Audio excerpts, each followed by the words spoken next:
Hi everyone, thank you so much for dialing in. We are just waiting for 2-3 minutes while a couple more folks continue to trickle into the session, and we'll get started then. Hi, everyone. Thank you for joining in. While everyone we wait for people to come in, there's a QR code on your screen. We're going to do a quick exercise in the beginning just to sort of get to know our audience better. So you could join in by scanning the QR code using your phone.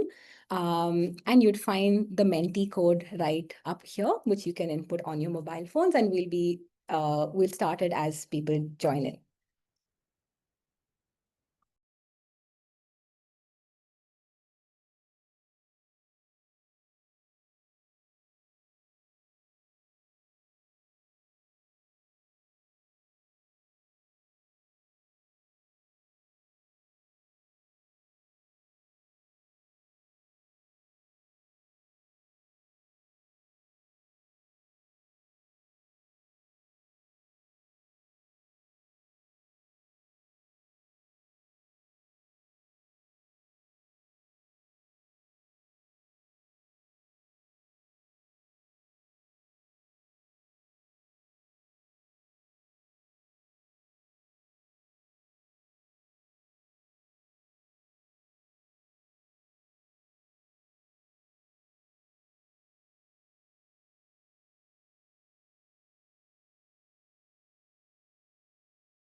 Hi, everyone.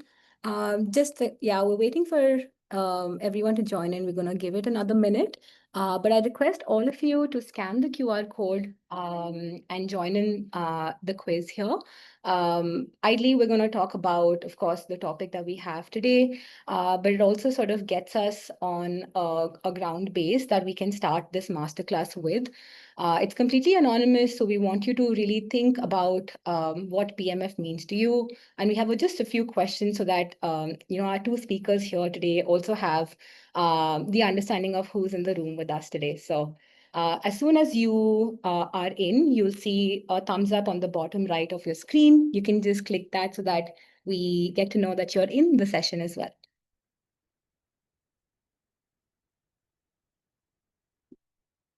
Perfect. I'm seeing many thumbs up. Thank you so much. Samita, are we good to start then? Yeah. I think so, yes, we can get started. We have about 52 people, okay. Uh, Sure. I've also just sent out a reminder on Luma, so All right. we should have a couple more people soon, but I think let's start without further ado. Yeah, perfect. Amazing. Thank you so much, Amita, and welcome everyone. Thank you so much for being here on a Thursday. We really, really appreciate it. This is the third edition of our Founder Framework Masterclass. And Samita and I both thoroughly enjoyed this part of our month where we're curating this masterclass for our communities. So we're really thankful for all of you to be a part of this session as well. Just a quick round of introduction. My name is Mohini. I'm from the WeWork Labs team. And WeWork Labs, in a nutshell, is we work for startups. So all we do and everything about our day revolves around how can we help founders grow faster, scale with more resources at their hands. We try and understand how can we craft ourselves in a way that we're supportive to more founders And that's where this founder framework masterclass also came together, where we're combining two different lenses on a similar topic to really give you an unfair advantage on understanding concepts, walking back with a lot of learnings and ways to implement some of the learnings back into your startup as well. So thank you so much for being a part. I'd love for Samita also to give a quick round of introduction and we can get started. Awesome. Thank you so much, Mohini. Folks, I'm sure I know many of you and many of you are familiar with me, but for those of you who aren't, it's lovely to meet you. I'm Samhita. I'm a part of the marketing team here at NSRCEL, and I lead the alumni and community engagement efforts, which is where this masterclass series sort of sits in the fun things that I get to do. So yeah, like Mohini said, this is just pretty much an effort to keep our communities updated on things that are relevant and things that we often forget that are very important while you're building your ventures. And it's also to create a safe space where, you can come back, learn the basics or refresh on take a quick refresher on the basics and also interact with various mentors and industry leaders while you're doing that. So, yeah, thank you, Mohini. And let's get started with the Mentimeter. Great, perfect. Awesome. So today's session is all about tackling the most persistent and often really confusing challenge that every founder faces, product market fit, right? I think over the last few weeks, while we've been curating this masterclass, we've spoken to a dozen of founders, and some of the questions that you shared with us through the registration were really interesting, very powerful, and really honest. And some of them really stood out to us, like how do you really understand that you've hit product market fit, or is it just early traction? What's the right framework to measure product market fit? How do I know false positives and know when to double down or shift direction or pivot, right? So we're gonna sort of compile all of those questions, and we have our speakers also here today to really drill down and have an honest very free conversation about some of these hard hitting problems. So just to get to our audience and get to know all of you here, and for our speakers as well, we're going to start the Mentimeter, which is going to throw some questions on your screen. You can use your mobile phone as the way to respond to those questions. So I'm just going to move on to the next one. Just to get a quick sense of what the founder community looks like that we have in the room today, what stage is your product at the moment? Are we at idea, MVP? Are we scaling? Are we at the early customers? Amazing.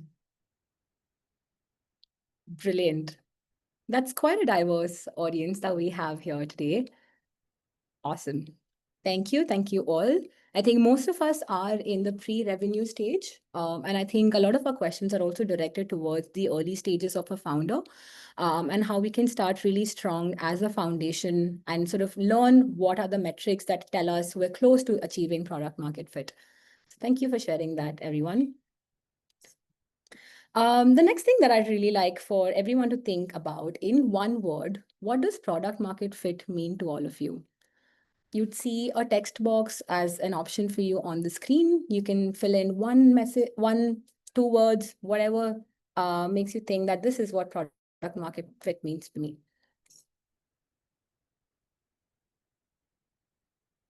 Amazing. Synergy, need of the customer, value and market. Amazing. I think, Suman, we're going to be touching on a lot of these concepts today. So really, really glad that the founders also are looking for those recurring revenue, repeat purchases, all correct. Yeah. And I think one of the things we were discussing while we were debriefing is that there really is no one answer to this is product market fit. And I think all of these are really valid answers that you're giving. Amazing. Brilliant. I'm seeing a lot of value alignment, value, willingness to pay, a lot of that. Thank you all. The next question that I'd really like for you to ponder upon is, what is your biggest challenge in achieving product market fit? A few things like customer discovery could be one, knowing the market size, what is the messaging that you're going with, what's the value that you're offering to your customers. You would be able to see a text box, correct? Customer discovery, pricing, positioning, branding. Amazing. Awesome. Very interesting. Niche market. Very interesting to know. Cracking sales, awareness. Amazing. That's quite lovely. Lovely. Thank you so much for being really honest. I think that's really important before we start the masterclass as well, to really understand what are the concepts that we should focus more on in this session here today. Perfect. Now, this is a really honest question. And of course, all of this is anonymous. But how confident are you that you found product market fit? You could just sort of go in terms of scale, and we'd have an idea about either you're comfortable in identifying when you've arrived at product market fit, or you know the path towards product market fit. Yeah, and this is just a reflection question before we start. Amazing. That's fairly nice. We're still above 5 with 6, which is amazing. And hopefully with today's conversation, we get that closer to a 10. So that's what we're hoping for with the conversations we have. Amazing. Just to get a quick sense of signals that you currently lie on in terms of knowing whether you have product market fit. You, of course, can also choose that you're not sure. There might be multiple signals if it's not covered here in these options. So whether it's high retention, user engagement as the main lever to know about product market fit, it's growth in customers, it's referrals, word of mouth. Awesome. Perfect. We're going to give maybe a few more seconds for people to respond. Amazing. Brilliant. Fairly nice. I think all of these things are critical. Like we mentioned, there's no one playbook that fits all.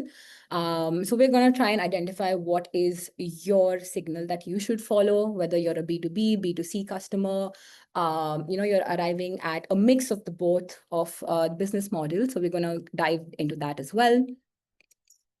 Last question that we have for today is, again, something for you to ponder upon, is what's a worry that you rarely admit out loud with product market fit, right? It could be not knowing what the next step is, losing conviction in what you're building or what consumers are perceiving about you. Fear of pivot is fairly a large worry for founders. Uncertainty, amazing. That's absolutely critical. How do we build that confidence in knowing this is the right step to go towards? Cheaper copies, amazing. Okay, brilliant. I'm loving the honesty, everyone. Thank you so much for sharing this out. Running out of cash, absolutely. Confidence of the team, crowded market, brilliant. Amazing. Thank you. Thanks a lot. I think just sort of in terms of reflection, this is exactly where we wanted to start off with. And that's really important to understand what do we want to achieve and, what is our blind spot that we are trying to understand how to go forward with. So thank you so much for sharing this with utmost honesty here. But I think that perfectly sets the context for our next segment. We have a fireside chat, but in fact, I wouldn't even call it a fireside chat because we've contemplated multiple times on how do we deliver the sort of learnings and understanding of the space from our speakers today. We have some brilliant speakers that are going to be breaking down this concept into granularity so that we are able to contextualize this for the audience that we have. So I'm going to take a moment and introduce both of our speakers that we have. Thank you, Subhadeep and Suman, for being a part of this. But I'm going to try and condense some of their experience for us just to set context for everyone, right? So we have Suman here. He's been a mentor in residence, IIM Bangalore, for almost 8 years. I've had few conversations with him, and I think it completely lights him up when he is speaking about entrepreneurship, about supporting early and growth stage startups, and helping them scale, validation, and growth. He supported the IIM Bangalore team and he is a coach for Goldman Sachs 10K Women Program, supporting women entrepreneurs with product market fit journey. But beyond that as well, he's a transformation advisor with global experience, works with government and an open innovation ecosystem. He has been a former managing director at Vadhvani Foundation, spearheading some of the entrepreneurial and skill scaling programs at national scale. So much more that I probably would not be able to justify, but I think he is absolutely amazing at working with startups, breaking down concepts in very simple and consumable way. So thank you so much, Suman, for taking our time and being here. Really appreciate it. We also have Subhadeep Mondal, who has held many leadership roles across digital consumer SaaS platforms with some really household names like Jar, Healthplix, Ghana, Signeasy, and many more. He is an IIT Kharagpur alumnus, honored with the Forbes 30 Under 30 Asia for his achievements in product and tech. He's a co-founder, he's an investor, supporting many startups and really helping WeWork Labs as well in breaking down some of these concepts with ease. And is one of the beloved mentors for us at Labs as well. But he's truly, if I were to summarize, known for driving products from 0 to 1 through scale with a practical, very founder-minded approach to product market fit and business growth. So thank you so much, Subhadi, for also sharing time. We really, really appreciate both of you taking our time here. I'm really excited to kickstart the session. So I'd love to invite you to the stage, and we can kickstart with the masterclass. All right. Ready? Yep. All set. Very good evening, folks. So glad. And, so the role that I'm going to take is pretty much, I'm going to be your interlocutor, so to say, lead with some of these concepts that can lay a good foundation for the product market fit. But preceding that, there are a whole bunch of folks will talk about that. And Shubhadeep comes with a load of great experience of actually doing startups. And, I will lead him into questions to give some of his experience of doing a startup, where some of those things really worked out or didn't work out. And what are some of those hacks or tips that he's going to offer? Yep. All right. So today we are at Thursday, 5:15 p.m. and I have got 39 slides and 50 minutes. So guys, be ready for an extremely boring session. No, I was just kidding. No worries.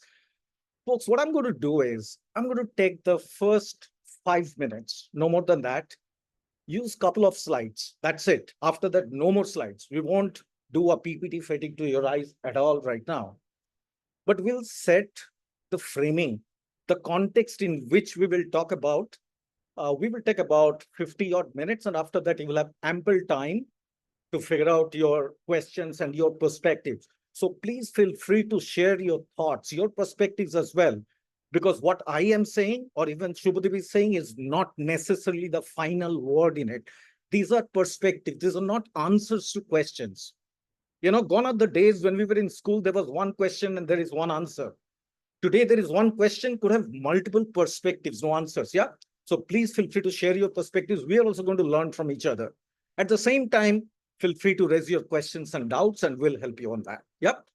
All right. So let me do a bit of screen sharing and let me know if my screen is visible. Is my screen visible? I think, Suman, it's your browser screen Oh, again. okay. Yeah.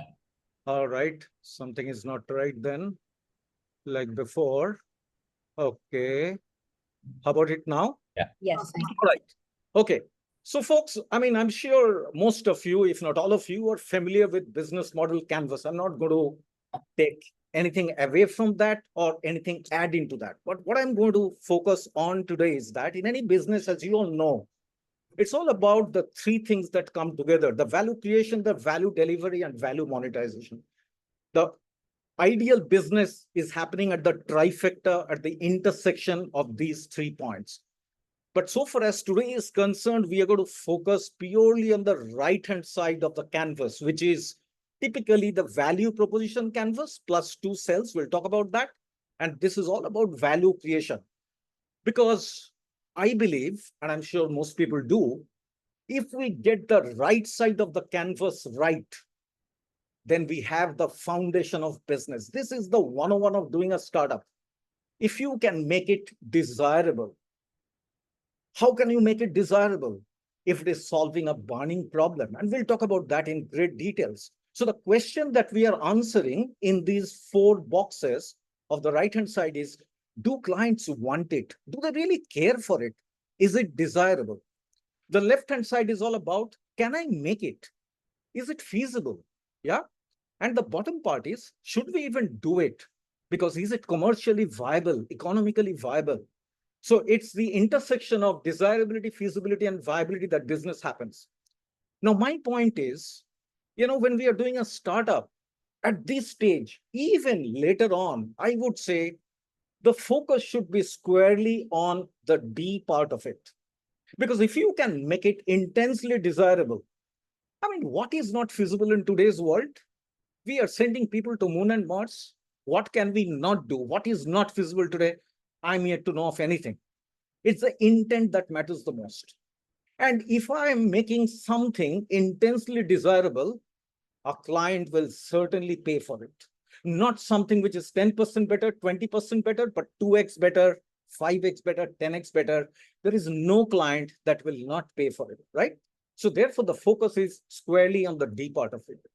And this is exactly where we are going to spend our time on. Now, what is this canvas all about? It's nothing but the starting point of a journey, especially the right-hand side, where everything is starting with a bunch of assumptions. Doing a startup is nothing but assumptions, and you keep validating them till you find a perspective on those assumptions. You learn from those assumptions that you are making. So basically, it's an assumption generation and validation engine. That's the business model canvas all about. It is not about it succinctly captures the essence of your business. Of course it does.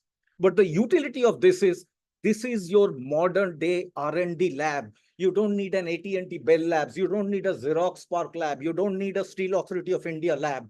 This is your lab that can move in your cell phone, that can move in your pocket, because it's the assumptions that you're going to experiment the different cells. And therefore, in the industrial age, the remnants of which we carry even today, the focus of innovation, differentiation, USP was factored around a single axis of value proposition of the product or services. Today, all the 9 axes of business model canvas can be a source of innovation, can be a source of differentiation. So all of a sudden, you amplify your power to innovate 9 times. So that's the utility of business model canvas. And this is how I would strongly urge you to see it as. So this is my pretty much last slide. This is the journey you all are going through. You're at different stage. Some of you are at the early stage of this coil that you can see, which is getting, we are uncovering the complexity of the unknowns as we are moving forward. And the product market fit is that point where we kind of have answers to most of the questions. There's much more nuances to it. We'll, of course, govern that. But conceptually, please see your journey as this one. Yep. So these are the things that we are going to talk about. Now, to make it easy, the product market fit is, of course, the 900-pound gorilla. This is something, we got to get this out of the door. This is our holy grail. Now, I make it simple. It's not just one thing that one fine day you wake up and you say, oh, Eureka, you got product market fit. No, it doesn't work quite like that. So to make it simple, in fact, this is one of the components of the strategizer framework, that actually you can break it down into a customer fit. We'll talk about that later, a product fit, and go-to-market fit. And all these three things don't happen simultaneously. They happen at different points of time. So progressively, you make your progress there. Yeah. So basically, this is the framing of our kind of context today.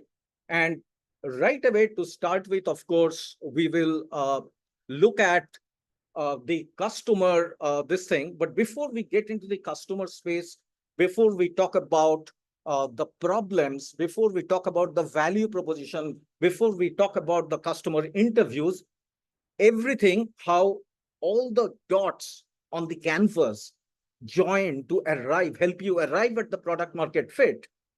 Let me invite Shubhadeep at this stage and share with his thoughts. So my question to you, Shubhadeep, is you have been a part of so many startups. Have you used the the value proposition canvas more formally, or did it happen more intuitive? If you can throw in some of your experiences, please. Sure. Thanks, Suman. Thanks, Moini. Thanks, everyone, for the invitation. Glad to be part of this panel with you, Suman. Um, Suman, frankly, when I started my first company back 15 years back, I don't think I followed any of these models. That's my honest,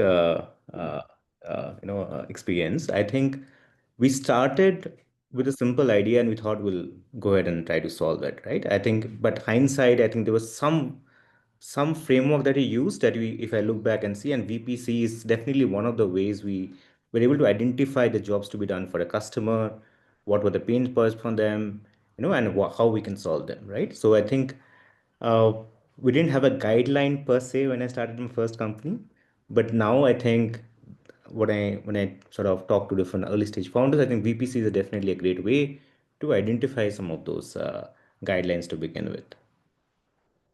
Thanks. I would have imagined so. But today, I think we have the luxury, especially so many incubators, accelerators, formal education, YouTube videos, and everything else. I mean, there is nothing like if you are familiar with the framework and try to apply some of them on something that we are, see, today, the science of startup is all about helping me minimize my risk. The fact that we are moving in a structured manner, it's only allowing me to minimize my risk, and it helps me so much. And that science is improving, or the art of that science is improving by the day, by the week, by the month. And that's where it helps really. So I'm going to start. My first pit stop is going to be around customers. Sure. Now, many of you in the audience, I'm sure you come on. I mean, who doesn't understand customers? Let me help you with some nuanced, kind of commentaries first. So first off, in general, during this conversation, I'm going to really skip things which are commonly available stuff on the YouTubes, on the internets, ChatGPT uncle, Google auntie, and so on and so forth. I'm sure, not that I'm inventing anything new, but the point is I will try, between Shubhadeep and I, we will try to help you with something that is not commonly found or available and clarify some concepts by hitting very hard. So the first thing I'm going to hit very hard is that even today, when I come across my mentoring sessions with several startups, doesn't matter at what stage, early stage, MVP stage, even revenue stage, even growth stage, the conversation starts by saying, I am working on, let's say, an AI-enabled personal shopping assistant, or I'm working on an IoT-enabled smart mirror. Very few people, honestly, start talking about, I'm working for this set of customers who I found to have these problems, and I'm solving those problems by doing this. It's a big difference. The difference being, because, it's like this. If you start from the idea side of thinking, everything you are doing is that the solution of the idea will end up looking for a problem instead of a problem looking for a solution. Think about it later after the session. If you're hearing this for the first time, it's a very different thing. Of course, the right thing and the much easier thing is problem should be looking for a solution. Understanding the problem is very critical. And problem comes from where? Problem comes from the customer. So who is my customer? Understanding the customer. It's a very nuanced view is very important. But the reason why we have this orientation of jumping into solution, ideas, and so on and so forth is because we have this bias for action. We are very action oriented. There's a thrill associated with innovation. There is this concept of quick wins. There is this cognitive bias and so on and so forth. Whereas problem is all about problem associated with the customer. It's a lot of reflection, a lot of stuff that you will have to really go out of your building. Ideation you can do sitting where you are while you are chatting with your best friend in the dorms. But in order to identify the customer, understand his or her pain points, you'll have to step out of the building, go out on the road, talk with them. That's not the most comfortable of things. That's why people shy away from doing that. But that's the most important starting point. So that's my first assertion so far as customer is concerned. Let me tell you of my second assertion. Okay, what's the customer segment? A very typical response is nothing wrong in that, don't get me wrong. It's okay, male and urban, male and female, 25 to 40 years, working couple, planning to go for a vacation. Fair, nothing wrong. But what if you choose to narrow down the segment, and I'll tell you the benefits. 25 to 40, couple in south of Bangalore working in IT, having one child, planning for a vacation in France. What it does is it helps you really sharpen your thinking in what is that problem that I can solve. And I can solve so damn well that those folks will come to me and carry through the steps of doing a startup. That particular success will strengthen your foundation and confidence. And then you can scale it up and you can go towards your segment, whatever you decide. So while you can have your segment at the umbrella level, but when you are really at an early stage, a narrower segment is very, very important and critical. Don't try to impress anybody that you are working on something where the SAM is this big and the SOM is this and the TAM is that and all that. No way. When anyone comes to me and says that, hey, I've got $1 billion SAM and all, I say, I don't care. Show me the path to your first 20 customers and how you're selling to them and where will you find them. This is the first 20, first 50, those first 100 customers. Where do you find them? And that's where your sense of, it's not just customers at the initial stage. It's about the early adopters. It's about the innovators. Where do you find them? You have to identify them. So when you talk about customers, it's very nuanced. So don't get into the temptation of 25 to 40 urban, male and female, disposable income of 1 lakh a month and so on and so forth. That's give you a lot of wrong signals and a lot of hard work and you may not go anywhere. Yeah. Okay. Third assertion.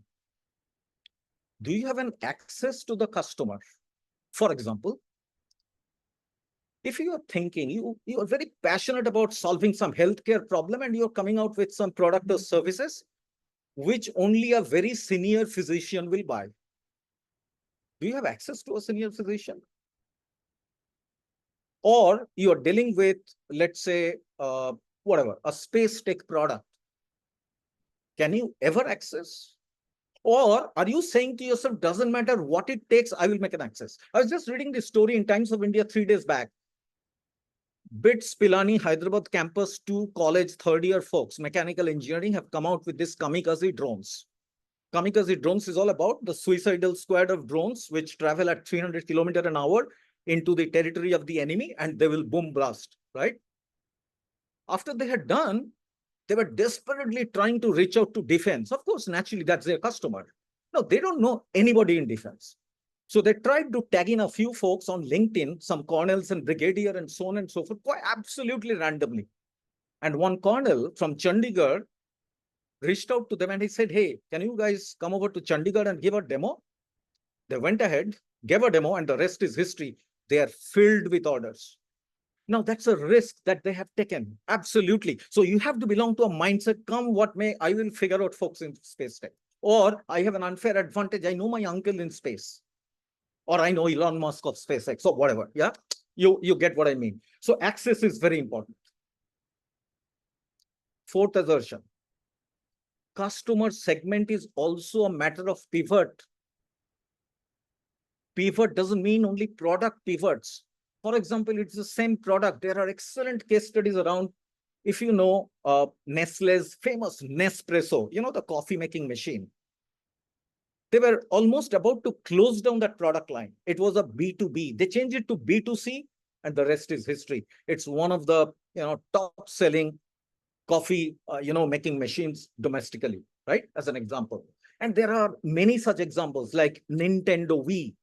They changed from serious gamers to home segments, or even Old Spice, the shaving, whatever the aftershave. It was targeted towards old people like me, gray haired. Then they targeted towards young folks and they changed a fortune and so on. So the point is, having made these assertions, all that I would say is that customer discovery is very important. Now, there are several methods of doing it. all those things you will find in YouTube. Let me give you some of those names. One of the methods is founder's age, meaning as a founder, you have like a backstory. Back 10 years ago, when you saw your uncle going through these critical times, or your friend in dorm who had this whatever mishap and so on and so forth. So you're very passionate to solve it. So there's a directional commitment you get, right? So there's a nice backstory. Or there are two friends in the dorms, they kind of came across this issue, they wanted to solve it. Second, social listening. Social listening is all about, like you are into Instagram and Quorum and Reddit and this forum and that forum. Listen to what's happening. Is there a consistent pattern of some particular segment hit with a lot of issues, and try and figure out. Third, problem suffering. Problem suffering is you're just moving around and you come across a problem. The famous example of Ratan Tata, traveling on a Bombay rainy day in the evening, hugely motivated by, or not motivated, rather depressed by looking at a couple with a young child, getting fully drenched, and how he could upgrade those two-wheeler riders into a four-wheeler rider. And that's the history of Nano, as we all know. So there are a lot of such these things. I know maybe you've already found a customer, but the point is, this is not the only startup you will do in your lifetime. You might have a reason to pivot. You might have a reason to do another startup, like Shubhadeep has done so many startups. So please, when you are looking at seriously thinking of the customer, think of some of these assertions that I've told you, and also a formal method to figure out what could be this thing. So let me stop my rant. Time for Shubhadeep to get in. But Shubhadeep, what can you do for them is, again, back to the same thing, similar. How did customer discovery happen for one of your, let's say, most exciting ventures? How did you land up? Okay, this is the set of customer and so on and so forth. Was it more anecdotal or was it more methodical? Tell me a little bit about, tell all of us a little bit about it. No, absolutely. I think it's a journey that everyone goes through. I think, as you rightly pointed out, from a 30 to 40-year-old tier one couple, having 1 lakh rupees, I think everyone starts there. I think that's the reality. I think for them to find out which to focus on takes some time, and it's totally okay to go through a journey. At times, we the very common thing, as you rightly pointed out, do we have access to those people? So I think, and can you create access to those people? If you don't have, can you go out in the market? I think I'll give you an example. My first company, which was an IMDb for Bollywood movies 15 years back, I didn't know how to do a validation of their study. So I went out in the market, talked to people who are just coming out of movie theaters. I used to talk to them, understand the problem, how they are getting recommendation for which movies to watch, which not to watch. I was just going out there and trying to understand the problem statements back then, right? Was it the right way? Maybe not, right? But it was one of the ways that was easily accessible for me to figure out and go in the market. There are so many ways available today, 15 years from now. There are ways for you to, go online, figure out customers where they're already spending time. There are communities out there where people are already spending time. There are offline communities, offline places where there are potential customers spending time, right? There are digital ads via which you can actually get potential customers as well. So there are different channels for you to get potential customers that is relevant for you. Once you have a broader list, you need to talk to as many customers possible for you to narrow down what is that base that is big enough, right? As Shriman rightly pointed out, you cannot solve for everyone, and it's totally fine. But if you can solve for, let's say, 70-80% of this customer base, and that is a very strong defined persona, I think that's a much value proposition to sell or sort of build a product for. Then solving for everyone who is staying in Bangalore between 20 to 40 years of age, right? I think, and it's a journey that you go through. You have to talk to more and more customers to find that commonalities, and to find how can we more define and structure your person over time. Absolutely. I mean, getting in front of the customer is difficult, and therefore people avoid. So, any practical tip or hack? I know your this thing of the movie theaters is one, but in Yeah. case anything specific No, hack. no, absolutely. I think one of the hacks I constantly do, even I do now as well. I create fake landing pages for different ideas that I have, and I run ads for that, right? And via that, when I get a particular threshold of customers, I get and I talk to them to figure out exactly what problem they have, who they are, what's the motivation, what challenge they are facing, and etc., right? So it helps me get a larger customer or potential customer base very easily for an idea that I don't even have a product for today, right? That's when you are very in the early phase of your journey. Let's say if you already have a product out and you want more customers for that, right? Again, there are two ways to do that. You can do it either offline or online.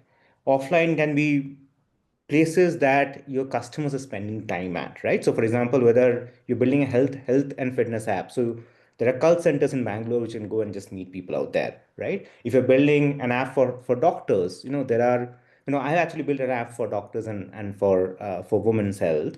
I used to go and sit in Apollo and Manipal Hospital every day after office for the first 4 months just to meet different pregnant patients over there, right? Because I was building an app for pregnant women. And that's exactly how I sort of got my first 100 potential customers and brought them in and create a community for them. I think, as Suman pointed out, going out is the only way out, right? Or talking to customers online is the only way out. The more you speak, the more challenges you're able to figure out, the more biases you're able to remove from your assumptions, right? As someone rightly pointed, these are all assumptions that you're playing on. Your idea is an assumptions on day one. You're all you have to do is strip down your assumptions and see how you can reduce the number of variables in these assumptions that you're making, right? So that you're able to define the problem, define the persona that you're solving the problem for. Perfect. In fact, just in conclusion, I can go on and on, but I'm looking at my watch. We're already kind of little behind schedule, but nevertheless, I go to a particular grocery every weekend. So if someone wants to check with that owner of the grocery, why does this guy come to your grocery every weekend? He will give a standard cookie cutter assumptive answer that, it's always 5% minimum below MRP. My aisles are clear, clean, safe, hygiene products, all of that standard stuff, fresh from the market and all that. If someone cares to sit with me and have a chai samosa conversation, the real truth will come out from me. The real truth is, invariably, I get a parking slot in the lane next to that grocery every time that I go there. Which grocery in Bangalore won't have stuff which is 5% less than MRP and fresh stock and so on and so forth? Come on. That's the real reason. So it is extremely important for you to figure out why people are buying from you. Why people are not buying from you is equally important. Why people came to you once, never came back again. And why some people keep coming again and again and again and again. Same product, same services, same pricing, but these are 4 different categories. Answers or perspective from these 4 questions will give you huge insights. The same thing is, triggering different customers in different ways. All right. Next one, having talked about the customer, customers are there because they have problems. And you have a responsibility to discover those problems, right? That's your responsibility. Now, why problems are so important? If I have to say just one takeaway, if I have to take away from this session, if I were you, I would say, because I know the whole thing in advance, it is my passion for problem, falling in love with the problem. Why? Because, problem is, a business is all about solving a problem, right? So bigger the problem, bigger is the opportunity. But my starting point is, as I say, bigger the problem, bigger is the opportunity. The more burning the problem, the more instant is the opportunity. So understanding the problem is very important, right? Where am I operating? Now, everything is an assumption to start with. I think they have a problem. Do they think they have a problem? Are they willing to solve the problem? How are they getting impacted because of the problem? What happens if they solve the problem? What are they currently doing to address the problem? What are the inadequacies? I can go on and on. There are at least 50 questions I can give you around just understanding the problem and the nuances.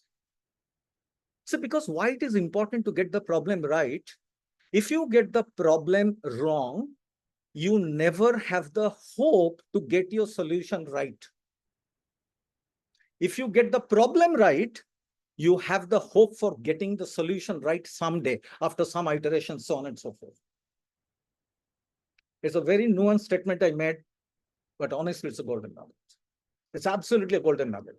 Getting the problem right is the first most important thing in your startup. We think we got it right because that's what we want to believe. That's what our cognitive bias is talking to me. I believe so much in my idea that I lead all my conversations into belief that, okay, this is the problem and this is the solution, and how to kind of work backwards from there.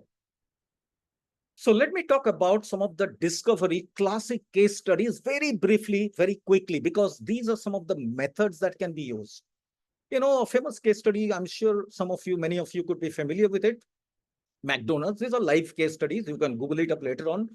McDonald's was having a problem. It's in the US. Their milkshake product was not selling in adequate numbers. They engaged a market research team who kind of suggested these are the few things you do to your product mix, your pricing, and this and that. So they did all of that to figure out, well, it shot up initially, but only to come back after a few months. Then McDonald's approached Professor Clay Christensen of Harvard Business School, a very reputed professor. So what Clay did was he engaged a bunch of his PhD students actually stationed in 24-hour McDonald's outlets to observe who is buying those milkshake products. And they came back after first couple of weeks that, hey, you know what? 50% of the milkshakes are being sold between 6 a.m. and 8 a.m. in the morning, and the balance 50% the other 22 hours. So this was a huge insight. Then they went back, actually started talking to people. What were making them to buy? What was the underlying motivation? What are they trying to get done? To cut a long story short, they figured out the crux of the story is it was the long distance commuters, people who are commuting to work, the truckers and so on. They were buying early in the morning and using it as a source of engagement. They would hold the steering on the left hand and on the right hand. They would hold that glass. It was a source of engagement. Now, they figured out if something is a source of engagement, what could be the potential jobs, the things that we're looking for. The source of engagement, they did two things to the milkshake because they understood if it's a source of engagement, it has to last longer. How can they make it last longer? They made the shake thicker and they made the straw thinner.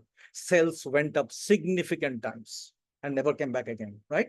So just think, because this is a critical insight. It has nothing to do with the milkshake as a product. It was not selling because it was flavorful and this and that, but it was actually a source of engagement. Second example, Disney. Any Disneyland, if you go to on a weekend or a holiday, huge lines on any of those games and rides and whatever those entertainment things. And there was huge complaints piling up to the authorities that, hey, you know what? You should reduce the queues or have a way to do them or add the rides. Now, of course, adding a ride costs money and they didn't have space to start with. So they actually engaged a bunch of, they have a role called Imagineers, people who can imagine and engineers, whatever. So Imagineers were engaged into the whole thing and they figured out, yes, of course, there was a queue. And they figured out, was the anxiety because of the queue, or was the anxiety while they were waiting in the queue, those kids, they would leave their parents, run around here and there, and, the parents are running after them. It's like a mess, right? And they wanted to deal with that. So when they figured out, it was not so much as the length or the duration of the wait in the queue, but it was about that kids running around and to get them engaged and hooked. So what they did was very simple. Along the queue where they were standing, they had 12 different sources of ways to engage those kids, and the noise went down. And these are documented classical case studies. The last one, it is not a real case study, but a hypothetical one. This is created by me. Very simple. I'm in the business of selling mouse traps. I do very well year after year. One day I decide to ask this question: why do people buy mouse trap? Is it to catch mice, or is it to keep the home free from mice because I want to keep it safe and hygiene? Now, when it struck me that if it is about keeping my house safe and hygiene, is mousetrap the only way to do it? But actually, I did some research, and actually, there is a US patented chemical. If you mix it up with paints and you paint the whole house with that, it will keep free from rodents day after day, week after week, month after month, year after year. And I start selling subscription services of painted homes, 149 rupees a month, let's say, which is the better business. So these are nothing but three different ways. There are many ways. So the first case of McDonald's is the famous, the jobs to be done. Most of the startups will find this extremely useful. If you're not following it already, use the jobs to be done method to identify what matters the most to your customers, because that straight away gets into your value proposition bucket. We'll look at that. The Disney thing is about a method called ethnographic observation. Seeing people and then observing, I make my inference that what is the real issue. And then the hypothetical case, the one that I talked about, is about how I can think bold by reframing the problem. Why do people catch mice? Is it to catch mice, or is it to keep the home free from whatever mice, right? As an example. So this is reframing the problem. When you want to really challenge yourself, there are many methods, including the famous method of Elon Musk's, which is about thinking from first principles, how he revolutionized SpaceX and so on. I'm sure these are everyday stories. You can watch your YouTube videos and so on and so forth. I'll leave you with that. Now, having discovered your problem, I'm sure you're living with the problem, you understand, but I would urge you to double click. Don't stay at the surface, go down below. Use techniques like 5 whys, use techniques like ethnographic observations, refine on the problem. Because in the process, you will learn more insights. User interviews is, of course, the most popular method. That's a part of both validation and discovery, right? And then you go for problem validation, because validation is it's an iterative thing, as you know. And again, in validation also, many of these methods can be used, like a jobs to be done, user interviews, contextual inquiry, and so on, where you kind of assimilate your thoughts. What's really working, what is not working, and how can you kind of, after you have done your framing, you can be assured of this is the real problem. And don't forget, we live in a world which is changing so rapidly. The problem itself can change. The context in which the problem is there today, that itself can change. And in fact, the product market fit, everything changes, because if your target customers problem changes, everything else changes. Gone are the days when there is a product, it stayed kind of put for the next 10 years. Gone are those days, because context is changing, technology is changing, social context is changing, economic context is changing. All of those things will lead to a change in everything. So if you are happy that, oh, I have done product market fit today, it will stay on forever. No, the problem space itself can change. So stay put with your problem space forever. Yep. Again, in interest of time, I will just stay short out here. I'll invite Shubhadeep again. So Shubhadeep, any commentary on, of course, like you have said before, many founders may not follow, of course, a prescribed method, understand. Yep. But they get to it somehow. And there is nothing wrong in that. There's absolutely nothing wrong in that. Uh, any pointers how it has been in your case? And nice to hear anything different. And what was the most insightful out of that experience? Yeah, I think so. There are different ways you can do this. I think at the end of the day, as you rightly mentioned, talking to talking to a customer, understanding why they are using your product, what's the main motivation behind it, is a core part for any product to understand how to double down. So as you rightly pointed out, I'll give you an example, right? When I used to work in Ghana, and Ghana was one of the largest music streaming website a decade back, one of the key insight that we figured out, especially if the power users were using our product, was they were searching music in a very different way that we assumed they will, right? So, for example, when you go to Google, they used to search, Kishore Kumar songs, old Hindi songs, birthday songs. There's a very natural way for them to search music in that manner. And they're doing the same behavior inside the app as well, right? And they were not able to find the right kind of content when they're doing so. But we were never able to figure this out when you were actually doing a very, looking at the data on a regular basis. But when you spoke to some of the very key customers, the most engaged customer base, we figured out the discovery was broken for the especially engaged user, and such was terrific experience for them.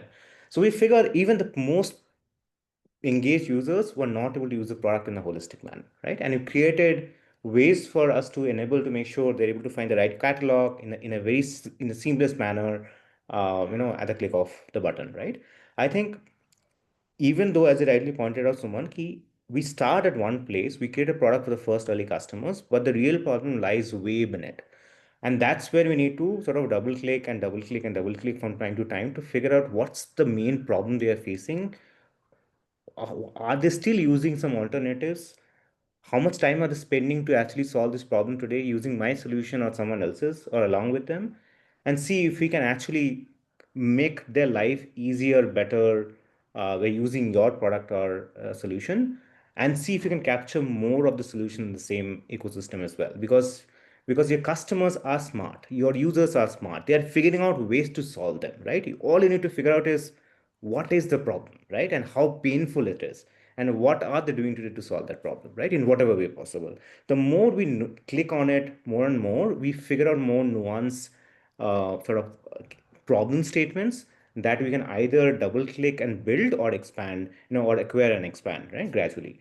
I think that's how we all will learn with time. I Yeah. think everyone goes through the journey. It doesn't happen on day one. I think we start somewhere and then we sort of grow from there. The only thing, as someone pointed out, is we should have the openness to go deep.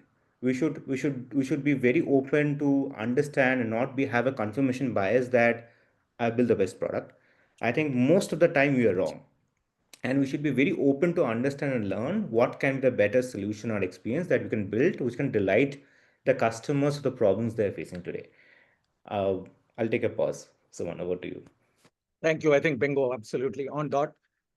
Just one last commentary on the problem validation. My favorite, this thing is not that it's universally applicable. If time permitted, I would have loved to tell you which method to apply when and so on. But nevertheless, jobs to be done is very important because it is the only method that highlights the functional need, the functional side of the quote unquote problem, the emotional need, and the social need. Most of the things focus on the functional need typically. And that leads me straight away into the next thing, because we talked about customer, we have talked about problems. Now it is time to solve the problem, the value proposition.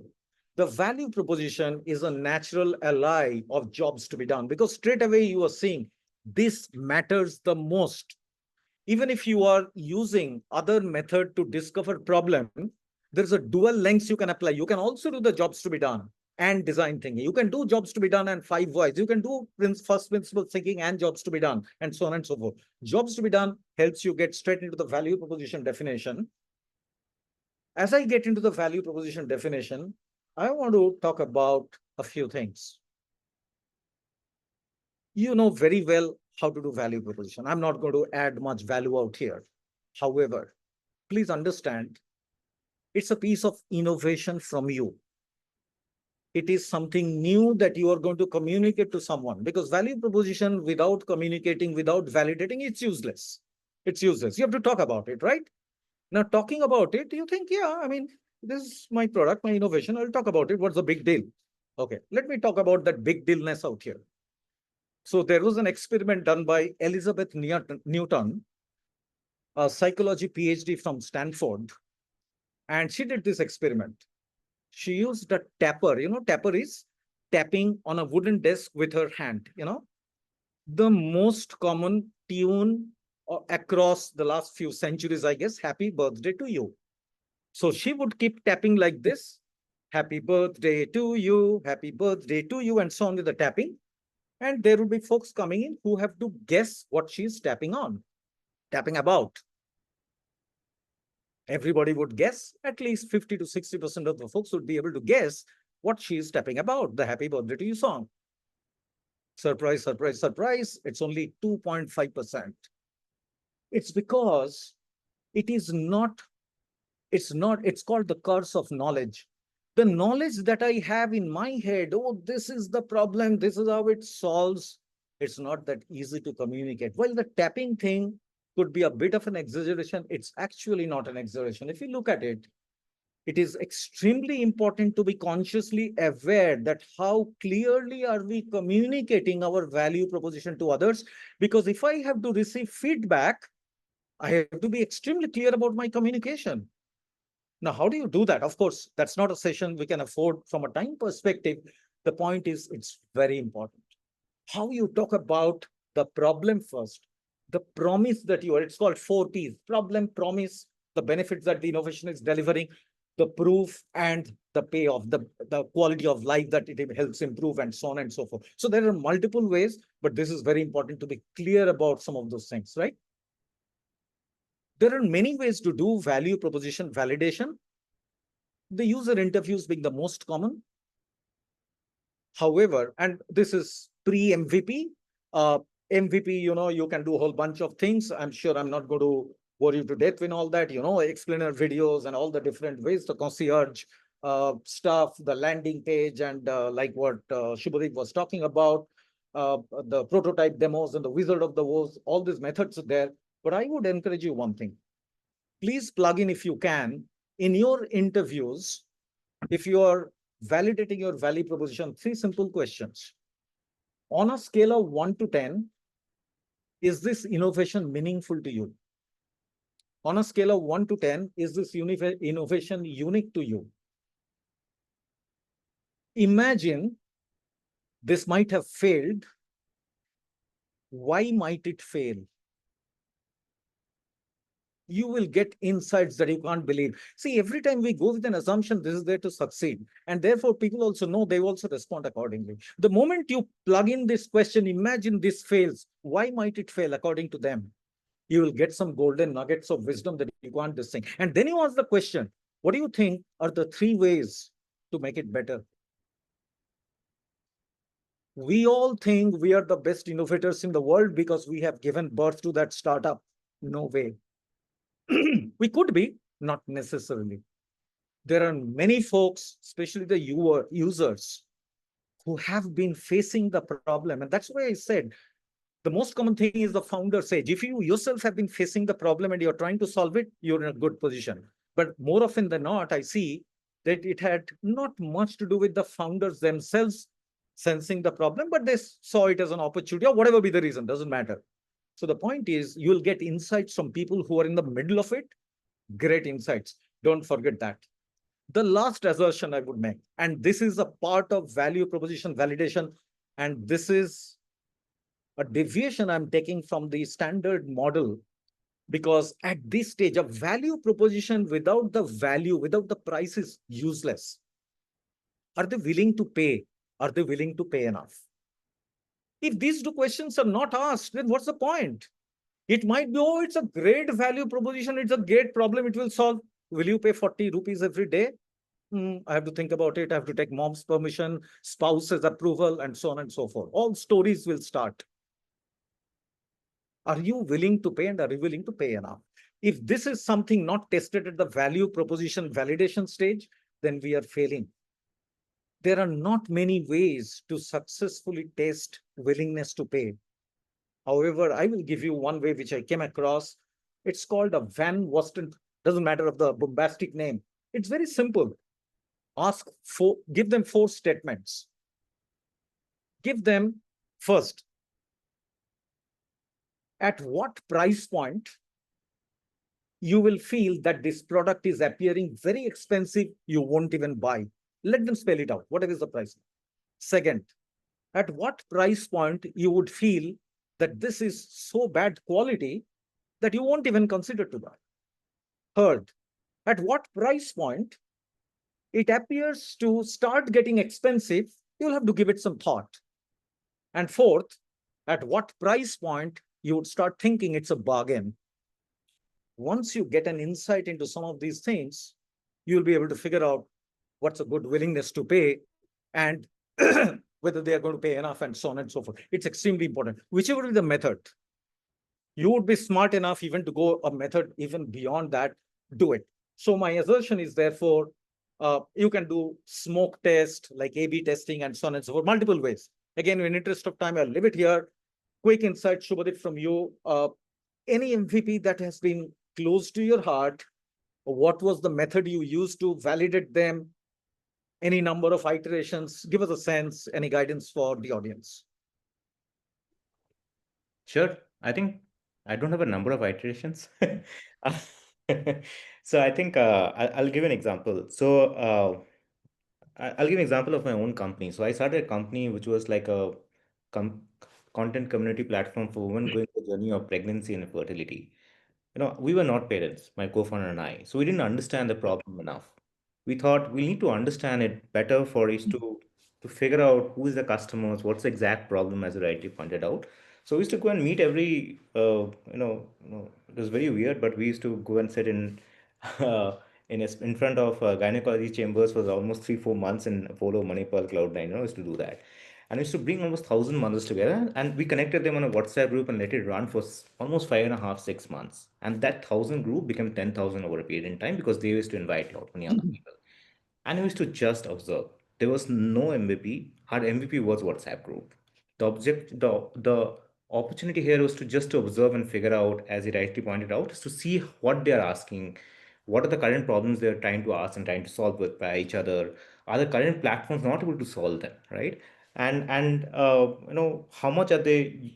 How big is this pain point, right? Is it something that like a vitamin or something like a no like a real pain point for them. So I think the idea was to, even before writing a single line of code, we actually did a MVP, or at least do it a POC on just WhatsApp for almost 6 months, right?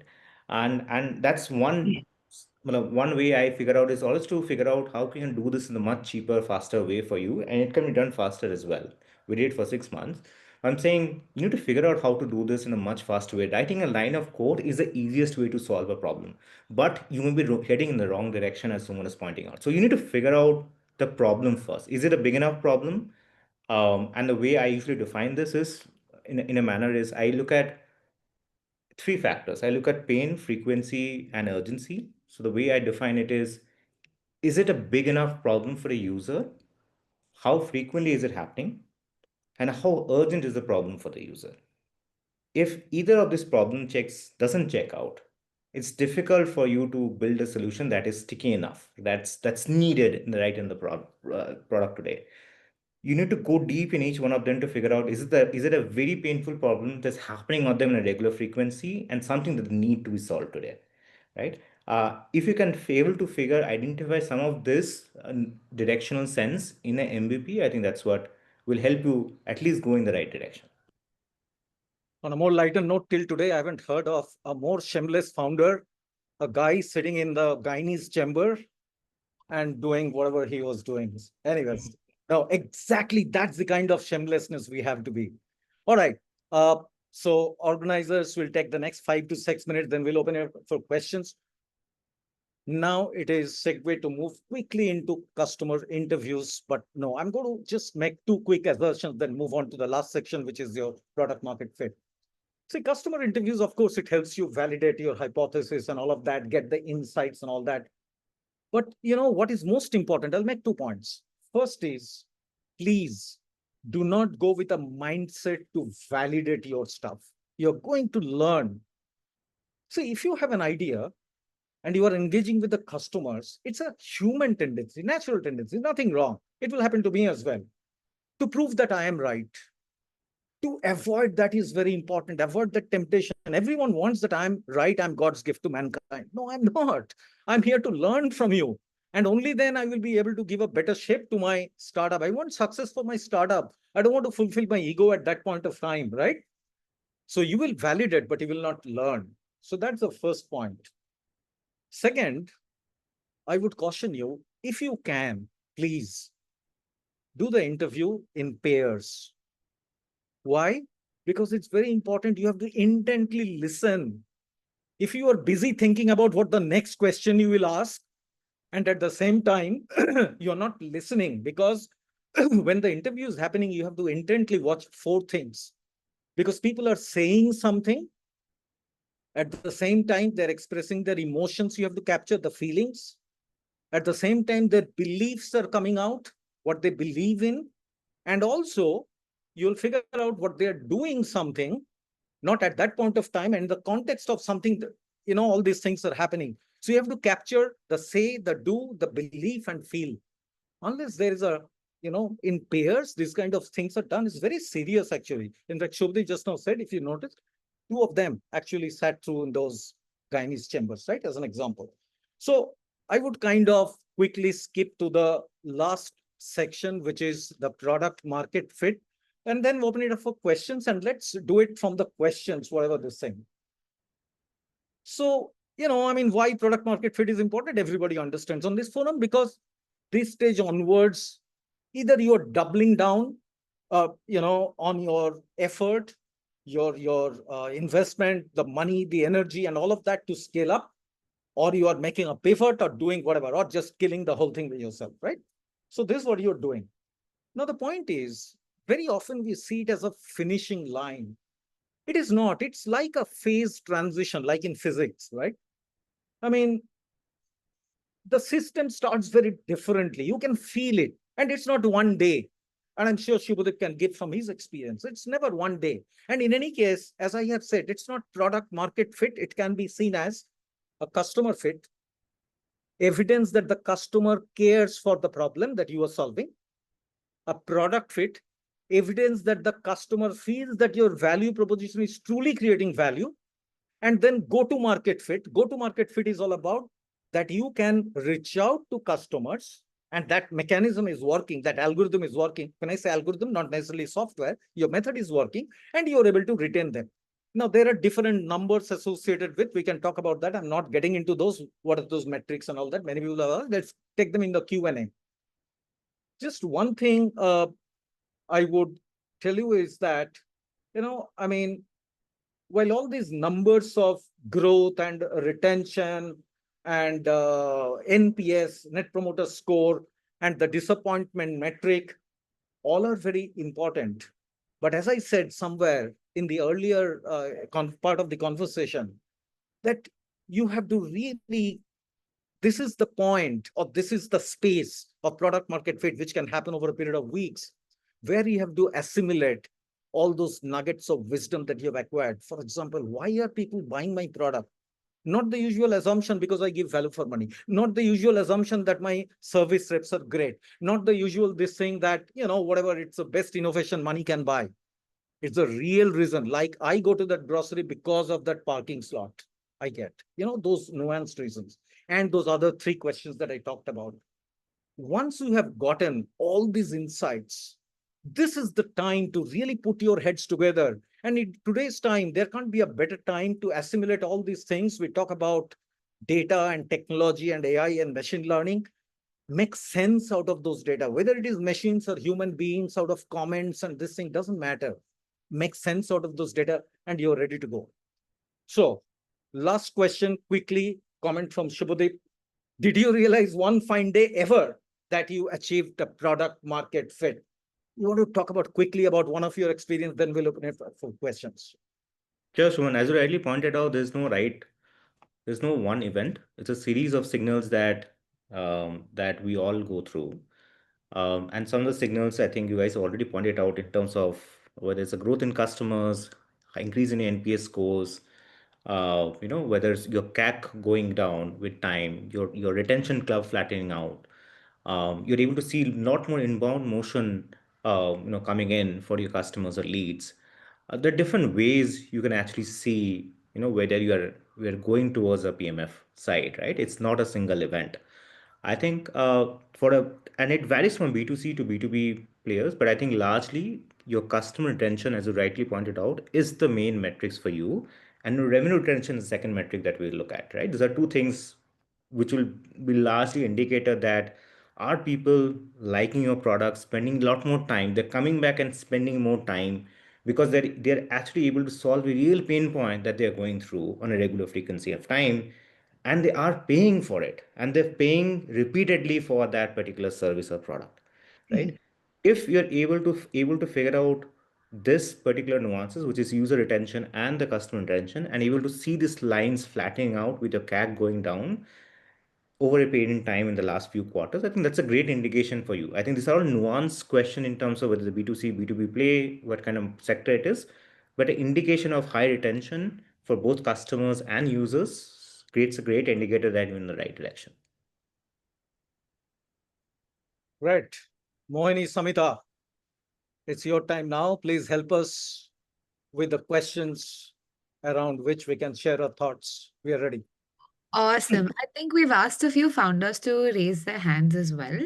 And also maybe, ask a couple of questions in the chat. So we'll just wait for a minute, founders, if you want to raise your hand, if you have a question. And I'm going to go scroll up through the chat.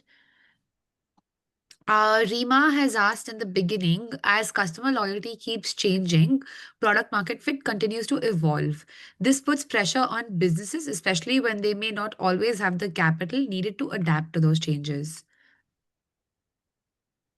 Any commentary, any perspective that we could offer Rima on that? Let's see. Just looking at the ping once again. As a customer loyalty keeps changing, um, Suman, do you have any early thoughts on this? I'm just Well, thinking. you are absolutely right, because as I said, it's a changing times. It's a Yeah. kind of changing goalpost, right? What choice do we have? The word is to stay relevant. Relevant to what? Relevant to customer's problem.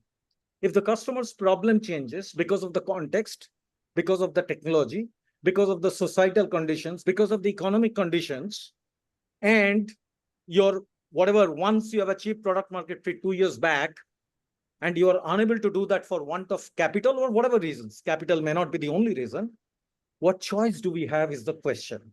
So the point is, continuously, we have to keep spotting the trends, not trends where technology is headed, or society is headed, where the customers are headed.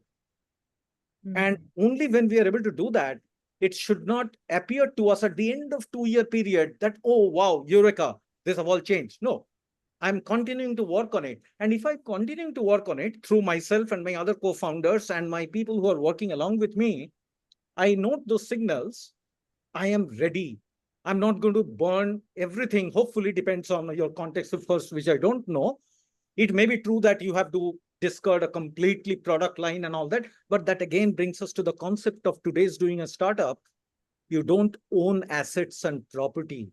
Those are the days of yesterday, the industrial age. Your competitive advantage came to you because of the assets that you own, because of the brand that you own, because of the intellectual property that you own, because of the land you own. Today, it's about how you can piece together different things and you can solve the problem. So it's a very different world, right? So without knowing the exact context, we can't guide you that way, but these are prima facie thoughts. Stay relevant to your customers with the changing times is the only mantra, and it's a continuous way to do it. No other way. Yeah. Let me add it. One more important thing I've seen with time, especially with all the portfolio companies that I have, yeah, you need to understand the reason for churn. I think churn, if you say customers are moving out, which means your customers are churning out for a certain reason. And for you to figure out what is the reason and why they are moving out, is it a product problem? Is it a market problem? Is it a pricing problem? I think once you're able to understand the real reason for why customers are moving out, you're able to solve it, right? But saying that your PMF continues to evolve, it doesn't make sense. There has to be some nuanced reason why people are moving out. So I think the first nuance should be and figure that out. I think that can be a good insight for you to plan the next steps. Awesome. Awesome. Thank you. Neha, I see you have your hand raised. You can go ahead and unmute yourself to ask your question now. Sure. Good evening, sir. Happy to see you again after GS10K. So my question is in continuation of the answer that you have given. So when we are startups and we have to take care of VCs and customers and a lot of things. While doing this, if we are tech companies, so we are taking care of all the updations and tech scenario is changing every day.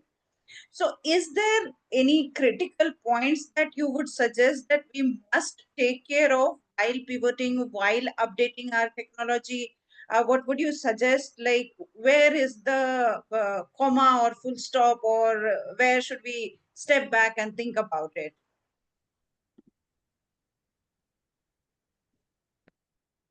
Uh, I hope there was one answer.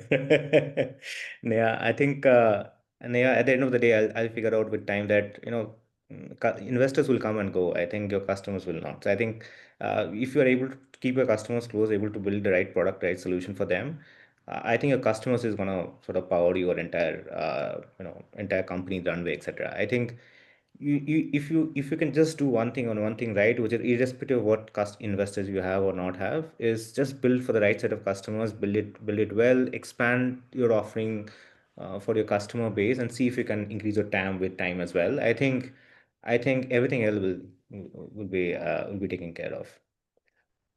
Sir, you would like to add something?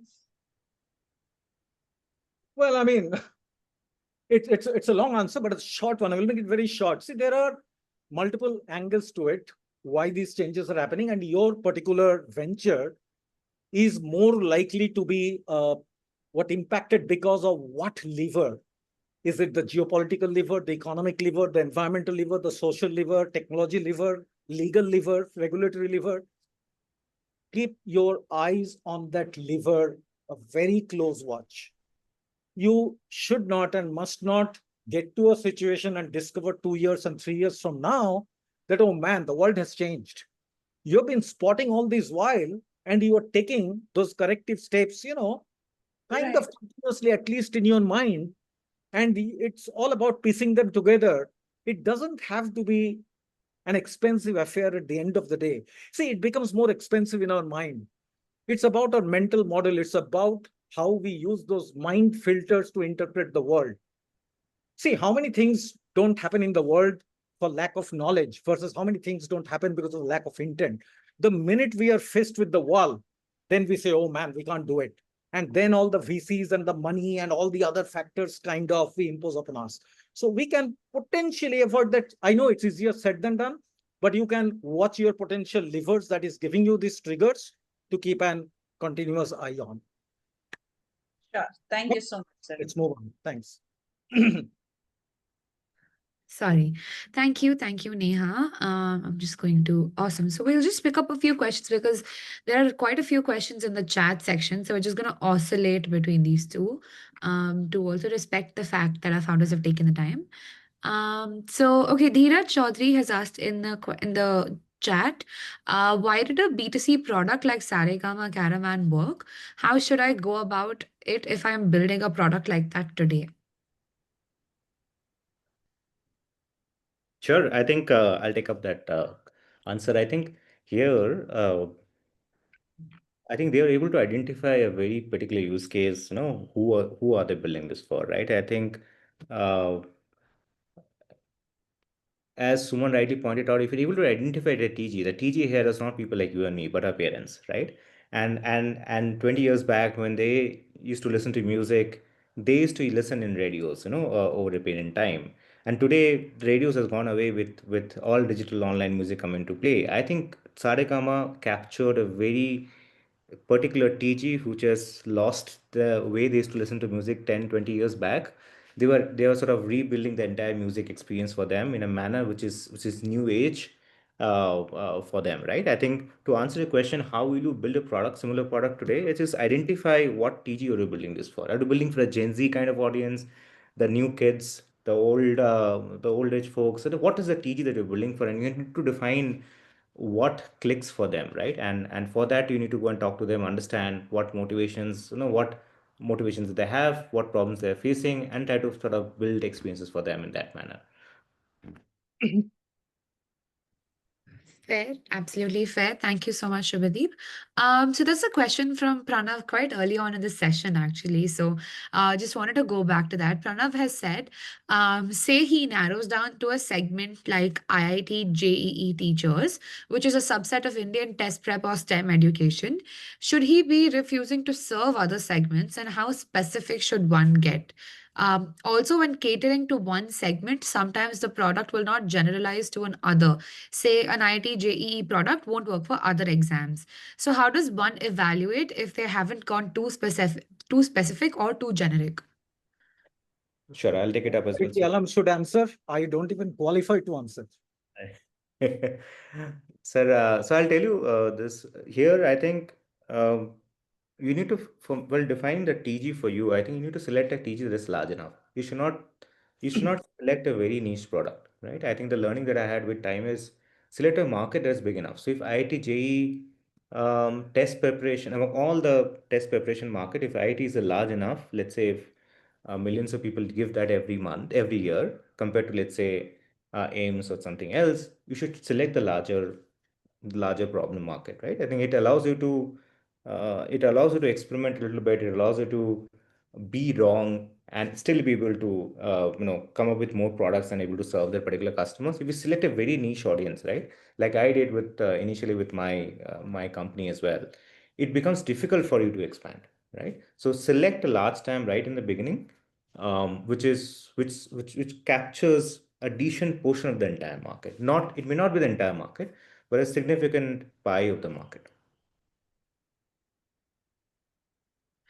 Awesome. So there's another question from Sagar in the chat box where he said they're launching in 90 days with a unique challenge. Their product includes both software and about 10 to 15% of human slash creative work. He said traditional SaaS PMF metrics like DAU or feature usage do not capture if customers love our creative output. What framework should they use to measure PMF when success depends on both product adoption and creative satisfaction? Sure. I think I was talking to a similar product a couple of days back who was doing into image editing space. So I'll to answer your question, Sagar, I think if it's a creative output, I think the NPS matters here for the output that they're creating, right? If it's a creative, there's no defined output, but are you able to delight the customer in the way that he or she is looking for as a creative output is what you need to look for. And you need to make sure that, say, if you're generating 1,000 outputs a day, are 80% of the user liking the output, or is it as low as 20%, right? I think you need to figure out some nuance metric in which way you are able to understand whether users are liking the product that or the output that they're getting out of you.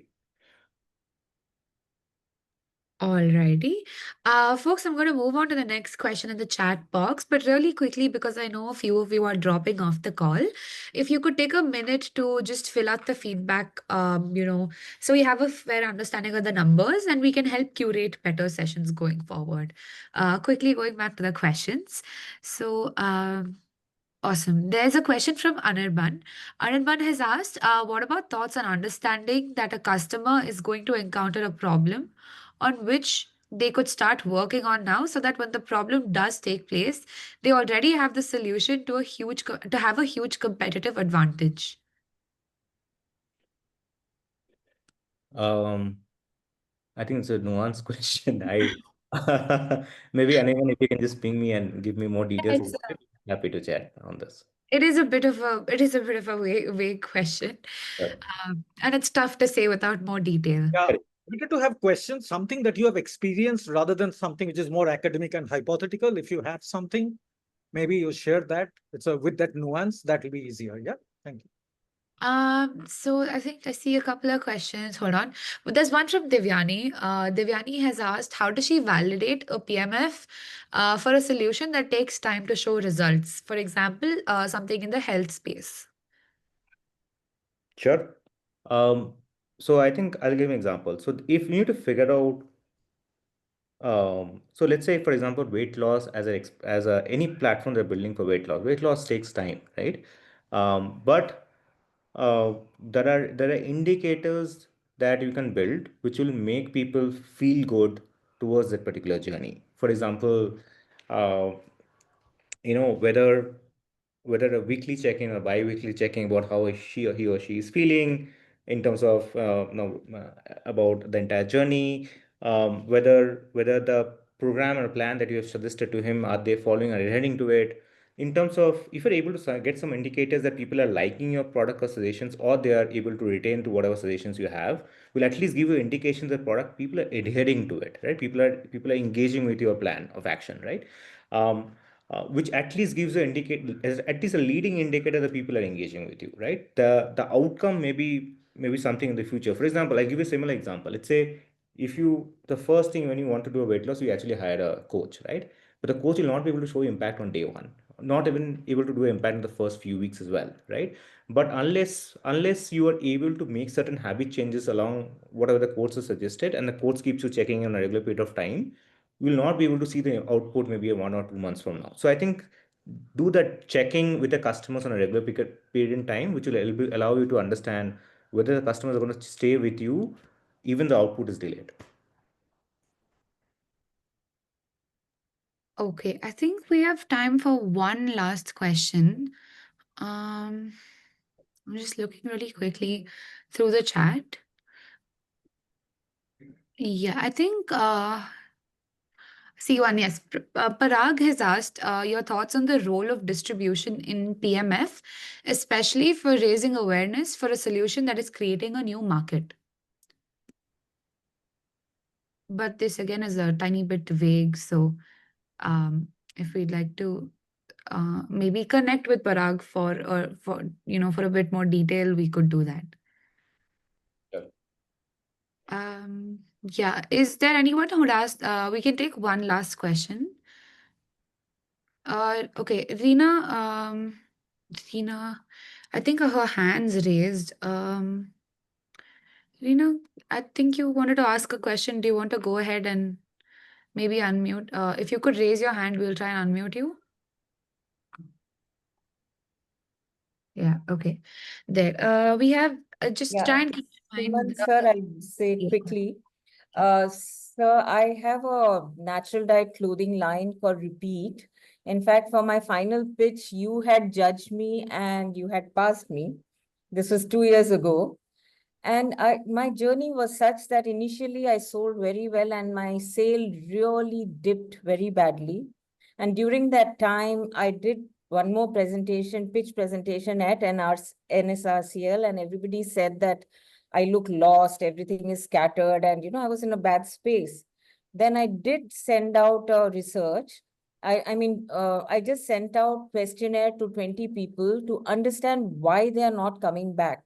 So all of them in chorus said that they don't like because the color fades. In fact, someone from US said when your clothes came out of the washing machine, it was 2 shades lighter. And here I'm talking about being sustainable, purist and everything. So after I looked at it, I thought sustainability is 3 Ps. So people, planet and profit. If there's no profit, there's no sustainability. So I researched, and I'm a technical person and quite strong with the textile background.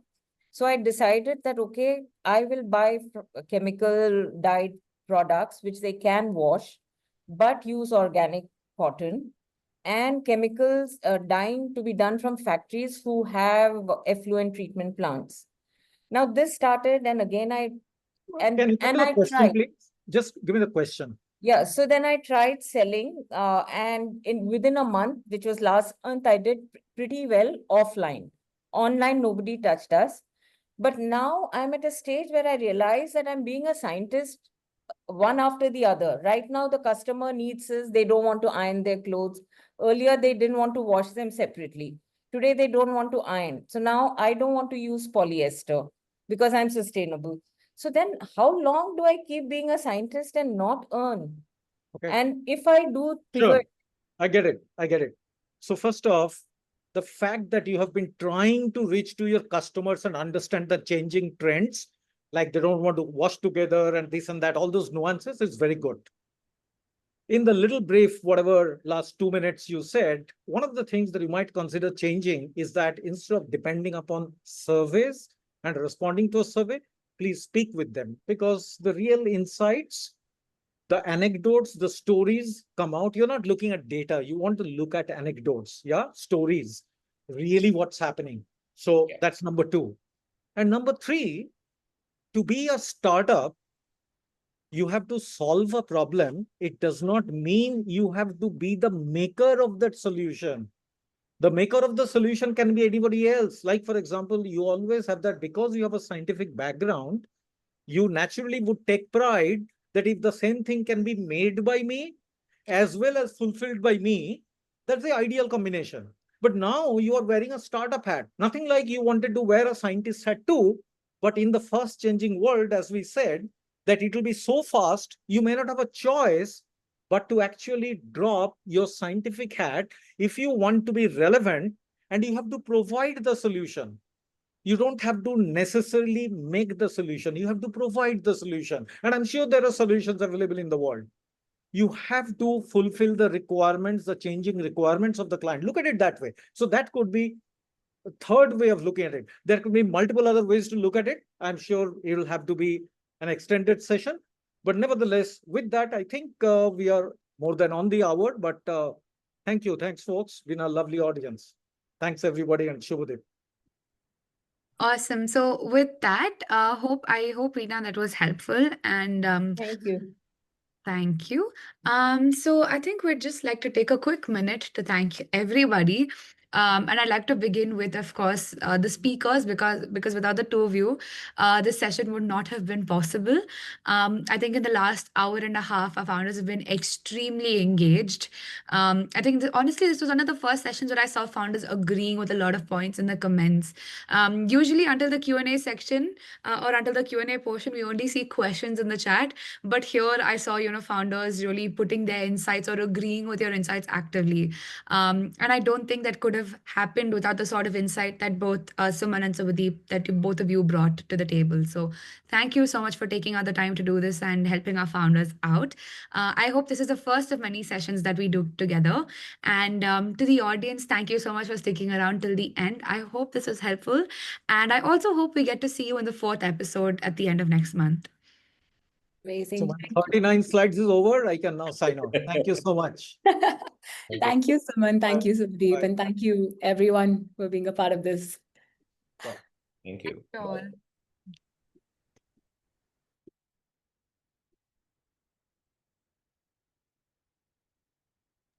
I'll end the poll now. I think. Awesome. Yeah.